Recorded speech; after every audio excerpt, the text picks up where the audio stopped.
everyone, I'm Rachel Ray, and this is I'll Sleep When I'm Dead.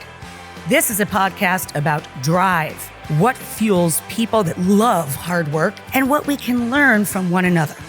I'm excited for everyone to join me for conversations with people I know and people I want to know better. Welcome to I'll Sleep When I'm Dead. Today we're going to speak with my dear friend, Bob Harper. Now, this person has been a part of so many people's really intense personal lives. I mean, think about The Biggest Loser. He's the OG. He's the number one, and how intense the emotional work of that show was. But when you think about Bob, he will be probably the only person who'll ever participate in this show or my podcast. And he's been dead. Bob actually died. He had what he explained to me as a widowmaker of a heart attack. Bob Harper, my dear friend, I don't even know what you want to say to that, but that's a hell of an opener, huh? I love you. How are you? And can you explain what you learned from dying? Well, first of all, I was so excited that I was going to be able to talk to you. And when I saw your podcast is called I'll Sleep When I'm Dead, I've known you for a very long time. I have stayed in your houses. I have been around you. And for a person that is very motivated and driven, sometimes you make me feel like I'm in neutral. Yeah, I'm just like, I have seen, when you say you get up at like 4:00 in the morning all the time and you are constantly going, I just know that I have seen it. I have seen you up in your kitchen cooking and writing, and you're just so passionate about every single thing you do. And it's like, you have taught me so much throughout the years, because when you talk about like how much you love to work, I feel the exact same way, because I grew up on a cattle farm in Tennessee, and I was taught a work ethic that I don't know if a lot of people adhere to. Yes. Like, I remember summer vacations, Rachel, when all my friends were like, I'm going to summer camp and I'm doing all these fun things. Do you want to know what I was doing on my summer vacation? I do. I was getting up at 5 a.m. I was on that farm all day long, 5 days a week, I can't remember how much money I made, but I was like so excited to get a paycheck. And when I realized that work meant getting paid. It's exciting, right? I was a dish machine operator, and I'm like, but I get money for this? Yeah. For smelling like eggs and old pancakes? I get money for this? I mean, it was exciting. I think that's something that we lose sight of sometimes, is how grateful we all used to be. I'm in my mid-50s. Bob, you're in your mid-50s, yes? I'm in my late 50s. Oh, stop. I'm going to be 59. That's late 50s. I mean, I'm like knocking on. Look 39, so it's fine. Girl, I'm knocking on 60. Stop it. You know, the alternative is you're not here at all. And that's kind of the point of I'll Sleep When I'm Dead too. Every minute you're allowed to be here, I think that's part of the training, is if you work from the time you're young, that's a really important thing. Do you feel that? Yeah, I think that you talked about when I died on that gym floor for 9 minutes. I'm not joking. Bob was actually dead for 9 minutes. Yeah. Bob, talk about that a little bit, how that even happened. It was such a weird circumstance. And the man that started treating you, right? The whole thing. Can you tell that story a bit? Yeah, basically what happened was I was having issues before my heart attack that I just thought was vertigo. I made all these excuses, right? And it was the one thing that, like, I always tell people, you have to really listen to your body, because your body knows. And so that Sunday on February 12th, I was in a gym and I dropped dead, and it was a genetic issue that I had. And not only did I have a heart attack, I went into cardiac arrest. And so if it wasn't for a doctor that was actually in the gym that day, I would not be here talking with you right now. Who had never been there before, is that correct? He had never been there before. And I'll tell you what I think is so interesting, because I think about how my life is before I died and after I've died. And I used to be afraid of death. I'm not afraid of many things in life, but death was always something that we all have to face at some point. Now that I feel like I have experienced death in my own way, I'm not afraid of it anymore. And it makes me even more passionate every single day. I'm so appreciative. And it's like, I'm appreciative of like the little things and the big things, right? I get like, whenever you and I get together or whenever I get to see other friends and just like have these moments and really be very dialed in to the moment. And I think that that is what the main thing that it's taught me. It's like right now in my life, it is nothing but what you and I are discussing. I'm not thinking about anything else that I have to do today. It's just living in the moment. And I feel like I used to always just be like thinking ahead and moving around and always having to like chase and find and go. But with that said, I've always been a person like, I'm like this, a person that always likes to learn. Like, I want to learn things on any given day. And it's like health and fitness has been a part of my life, but there's so much more. Staying hungry for knowledge. Yes. Staying hungry for a greater understanding of life itself, not just of food or of friends or of a good time, but understanding of life. For me, as I'm in my mid-50s now, I always think about how strange it is, how the older you get, the more appreciative you get of the opportunity to learn. At least for me, I'm just like, oh, wow. Well, today, let me face the day with a stronger attitude, a better way. Can I open my eyes even earlier? You know, I used to get up at 6 o'clock in the morning. Now I get up at 4 o'clock in the morning. I've gotten worse as I've gotten older because I feel like time might be shorter and I want my time to be more, every minute of it. Do you feel that way at all? Yeah. One thing that you and I are different when it comes to this is I've always worked. I've never had a choice. I didn't grow up with any kind of real privilege. Everything that I have, I've worked very, very hard for. I've always hit the ground running. When I left Tennessee and thought I need to be in the mecca of health and fitness. And that's when I packed up my little Toyota and drove across country to Los Angeles because I was like, that's the fit capital of the world, and that's where I'm going to go. Didn't you go to Nashville first, though, too? I went to Nashville, and that's when I got my job at a fitness studio and thought, okay, this is something that I could really do because I couldn't afford to go to college. I didn't have those opportunities. And what really sucks when I think about it now at this age is I was a terrible student. Like when I was at school, I was just like always just getting by. And what really is unfortunate is like now at this age and for the past 20 years, all I want to do is learn. I want to learn everything that I can about any kind of subject matter that interests me. And I remember when I first went onto your show many years ago, you turned me on so much to cooking and just like the love that I would see that you would put in your food. I know you of a long time. That's the truth. Bob and I have known each other for almost a couple decades now. And I got to tell you, Bob is fascinated by life and he's brilliant about every subject. And he's being humble here or silly, but he studies everything. He wants to learn everything. And he does. You know, when he started cooking, he would send me pictures of what he was making. And I'm like, I couldn't do that. He would simply crush it. You know, what is it that flicks that switch for you that makes you want to learn other things and other disciplines? I think that if I had to just boil it down to one soundbite is that I would hate to be thought of as boring. You can love me, you can hate me, you can have like the strongest opinions, but if you don't have any real opinion about me and that I go unnoticed, that would be bad I would not like that. I don't want to be boring. I want to be able to sit and talk with anybody when it comes to, I've worked with so many people in different walks of life, like all types of people in socioeconomic worlds. And I have sat down with the richest people and the poorest people. Yes. And we're all such a common denominator with all of the people that I seem to gravitate toward, people that are interesting. I'm going to tell you a little story, a short story, because I love you. And it was when you and I first got to sit down at one point at a dinner and you and I started talking about music. And I was so turned on that night at dinner because you and I bonded so much of like Susie and the Banshees. And we were like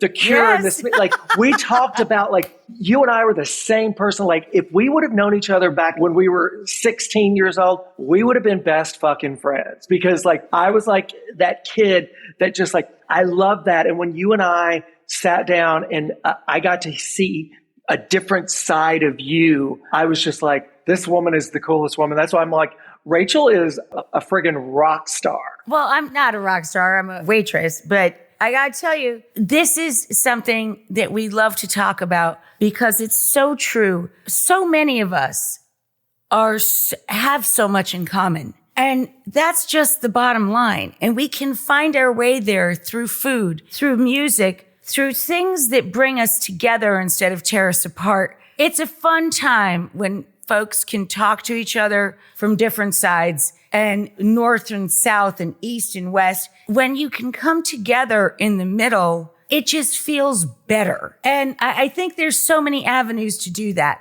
One of the things I love about your work as the OG of The Biggest Loser and everybody's favorite trainer, the healthiest man on the planet Earth. In all of that work, what I always loved about your appearances and talking to me and sharing with America all of the experience that you had is that you always made it about working from the inside out for a human being and how they felt about themselves and how were they going to be able to connect to the world and make themselves better first about feeling about themselves. Can you speak to that? Yeah, my job a lot of times was being able to see the potential in the person that I was working with before they could and getting them to kind of see themselves through my eyes. And it's like that AA mentality of like, you got to fake it till you make it a lot of times. Because if you're sitting there talking to someone that weighs 450 pounds and you're trying to get them to start taking ownership of themselves, it's a really hard step. And that's why I would always just kind of say, fake it till you make it. Like just start just believing in what you're doing right now. Don't think about tomorrow. Don't think about, whatever your quote unquote end goal is. Think about the here and the now. And when we can get ourselves into that kind of thinking, I really do believe that's when real transformation can happen because we want this life to be long, right? We want to be around for kids, grandkids, dogs, life. And I think that when you get people to just start to take a little bit of that ownership and start to see themselves in the smallest positive way, that's a seed that starts to grow. I think that getting a person to think about themselves in a positive light when they've always thought of themselves as a blight or something that's hated by other people or shunned, that's a really hard transition. Yeah. I love that you could have that ability with people. I'd like you to talk more about the tools you use to do that. When working with someone, you talk about like those thoughts that we all have that inner dialogue, right? Where there's that constant little voice that's in our head. We all have it. And being able to sit with someone and be able to say, okay, listen to all those things that you're saying about yourself, things that you would never say to anyone else. Know that voice in your head, more times than not, is a fucking liar. And that liar is trying to tear you down every chance it can. And I would sit with my people season after season and just really teach them that one thing of like, the thoughts are going to be there. But like, if you can just like compartmentalize and just say, you know what, this is you just trying to bring me down. This is the quote unquote demon that's in us, and finding ways to just not ignore it, but go, oh, there's that terrible voice in my head. Am I going to choose to listen to it, right? Correct. Or are you going to ignore it and get over it? Or just like go, I think one good step is to just make the acknowledgement of like, oh, there's that voice and that voice is lying to me right now, and being able to move on from that. And that slowly but surely starts to dilute that negative thinking. And I'm not saying that it's easy. Oh, I love that word, dilute. You can dilute it. You can dilute negative energy. I love that expression, Bob. That's beautiful. Yeah. And I think going to our love for animals, dogs, I think that it's surrounding yourself with that kind of love and support. And I chose never to have children. God love all the people that Me have too. kids. And Yep. boy, did I get bashed for it over the decades. Yeah. And you know what? I felt like I was really safe from it all because I grew up at a time where queer people it was very uncommon for queer people to have kids. And now all of a sudden, oh my God, there's just Everybody has, right. Exactly. Everybody has kids, and great. I'm so glad. I never wanted to have kids, but like I put all of that kind of unconditional love into my dogs. And what my dogs teach me on a daily basis is that unconditional love. And right? They never talk back. They always want to hug you. And I've seen you with your dogs. I've known you a long time. And it's just such a beautiful circle of love to see you with them. They've come to the show I used to work on. Now we're working on 7 new shows, so they'll have to come visit other ones. But it just brings you a ray of light. But speak to what it brings to a human being. Like, it's that unconditional love, but it really gets you through dark days, right? Absolutely. For me, if I have the absolute worst day or I'm sick as a dog, as the expression goes, the thing that makes me feel best is to go home and literally climb into bed under a blanket with my dog. Yeah. And I know you talk about dogs getting you through the toughest time. As in August of last year, I lost my dog, Carl. And it was... Carl was everything. Carl was, and I'm not going to start crying, but it's still it's a sensitive subject for me. But my point is this, that it was the toughest thing that I've ever gone through, more so than my recovery of my heart attack. And Vivian, my other dog, she and I, we got through this together because, as you know... Commiserated. Yep. Yes, we were so connected, more so than ever, because she was depressed too. I mean, I saw it. Of course. I saw it in Vivian. Like, she only knew Carl and she only knew me. And when Carl left us, she was literally like, wait, what's going on? And it was really tough. And I remember you telling me that I was going to need to get another dog for Vivian. And it immediately. Was Yep. You wanted me to immediately. I rode you pretty hard. You really did. You really did. And there were times where I was just like, she doesn't understand. But of course you did understand. And bringing in another dog has been, and now it's Ralph who's been running around here. Ralph is the most adorable, ridiculous. He's ridiculous. You know, I told you my boo is buried beneath this house. I'm in upstate New York now. My Isaboo is buried above me in her apple orchard. A priest came and buried them and gave us prayer cards. Not kidding. They were everything to us. And they both lived a very long life. One was over 13, one was over 15. She was maybe 16 and change. We don't know for sure. And now we have Bella. But that continuum of that humanity that animals can give to people is crazy. It makes you a better human to have an animal. Do you agree with that statement, or am I just crazy? Well, that's 2 different questions. I think that... Can animals make you a better human? I think that animals, absolutely, they do make you a better human, because it's, you learn this. I've learned this from my friends that have children. It's like, all of a sudden you have children and it makes you have to think about someone other than yourself, right? My dogs, I'm constantly, I think, like, whenever I go to work out or I have a job to do, I'm always like, okay, where are my dogs going to be? Who's going to take care of them? It's a responsibility. And they teach you that. And I just can't imagine walking in to my apartment here and not having dogs in this apartment. Like, I don't understand. Like, I might even judge people a little bit if they don't have dogs in their home. I'm like, how do you not have a dog? I agree with you. I don't understand folks that are not into having an animal in their lives, because it just makes you happier and better. And you have all this love in your life all the time, no matter what. By the way, the apartment looks amazing.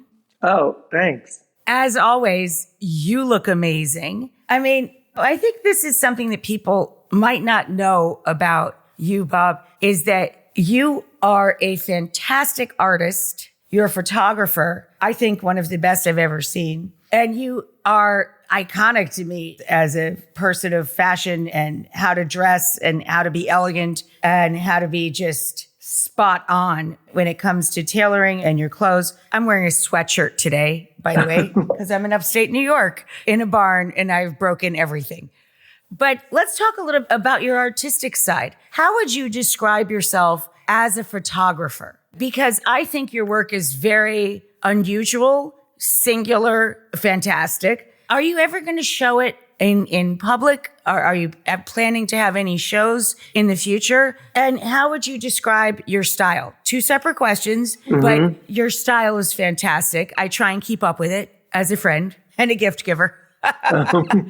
But can you talk about those sides of you that people don't know? Yeah. When I was a kid, I remember getting this little Instamatic camera, and there was something about taking a photo of just like whatever photo you ever see from here on out, you need to know that is a second in time that has been captured. So in my adult life as a photographer, my style, I mostly shoot black and white.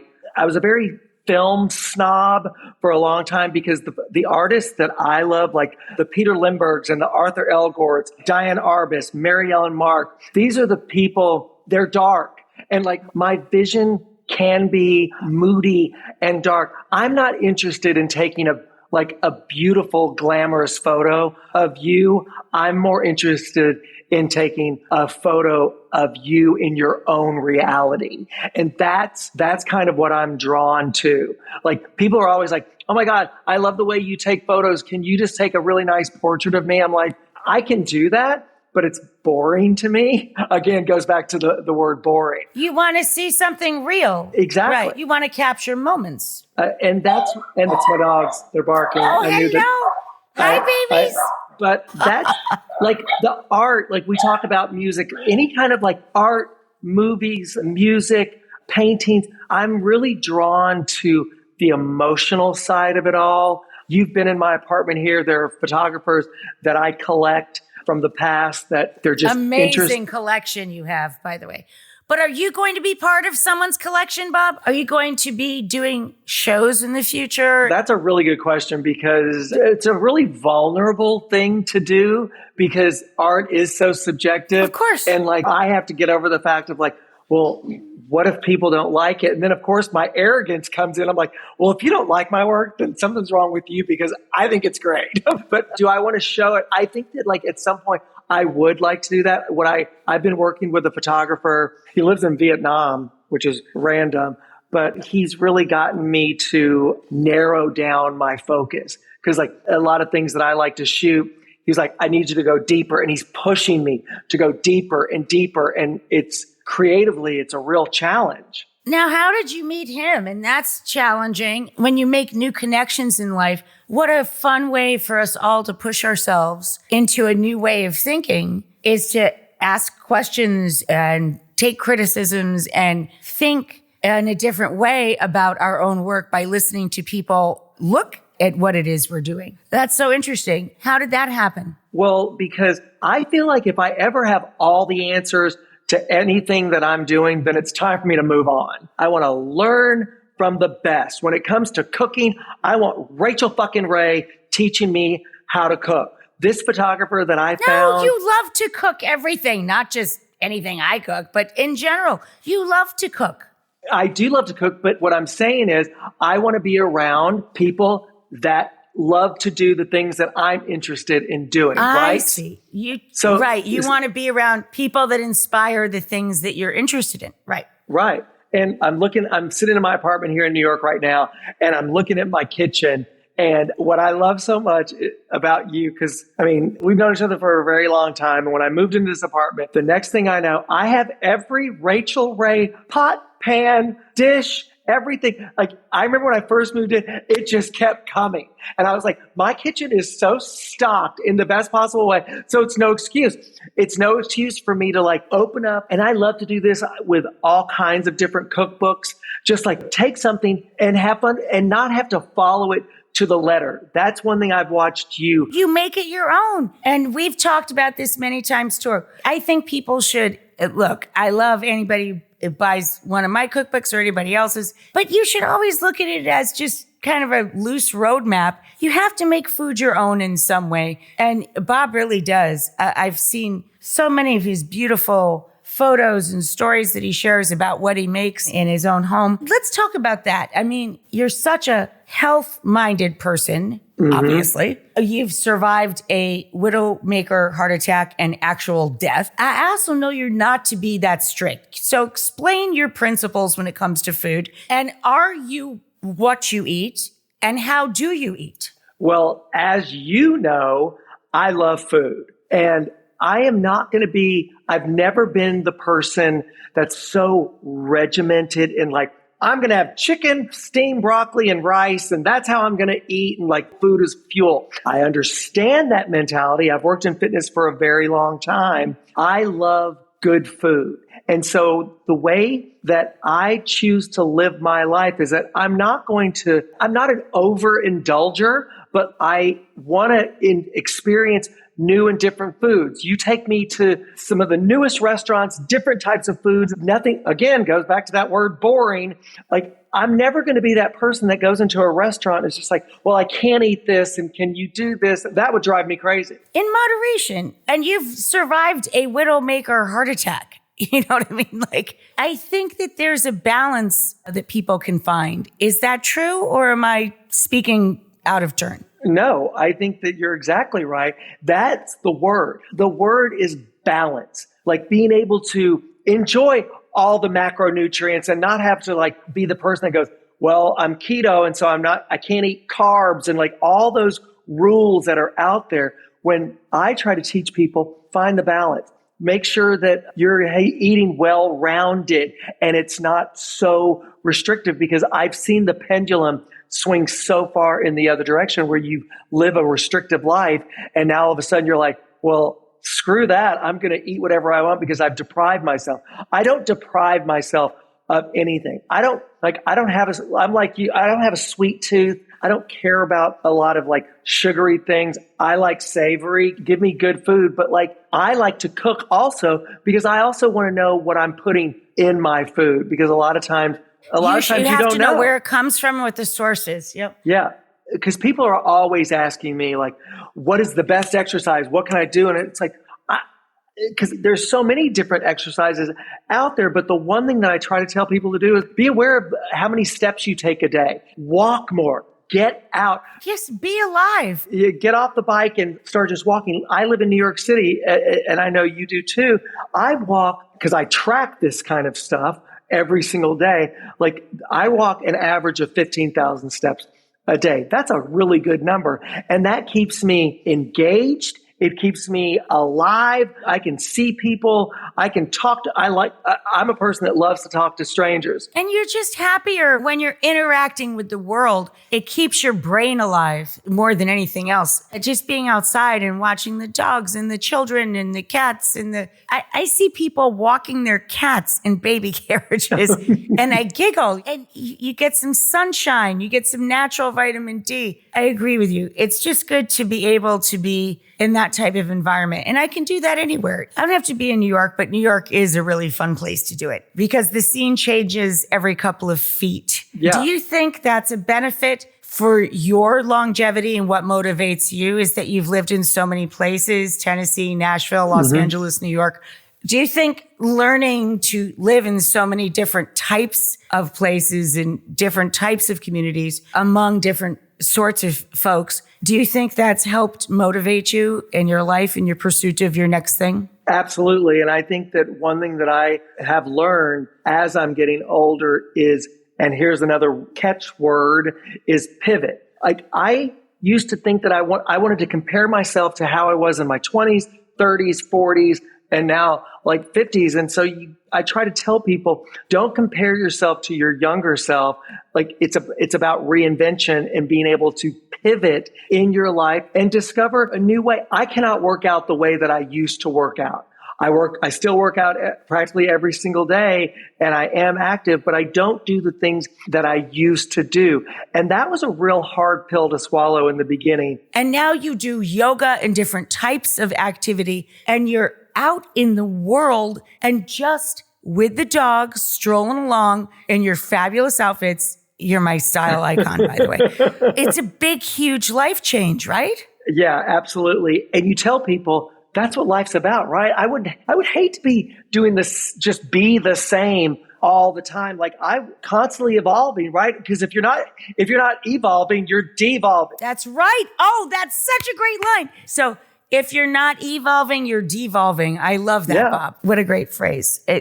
Perfect. And let's talk about that whole part of your life. I don't think people know how into style you are, but how are you using your style these days? Like, what's dating life like? And do you think that matters in your life? Do you think that having a partner in life is important to the motivation for what you're going to do next? Or are you just into, hey, at this stage in my life, I'd really like to focus on myself and care about that. And then if something comes, that's great. And if it doesn't, that's fine too. I look back at my life and I have had 3.5 very significant relationships.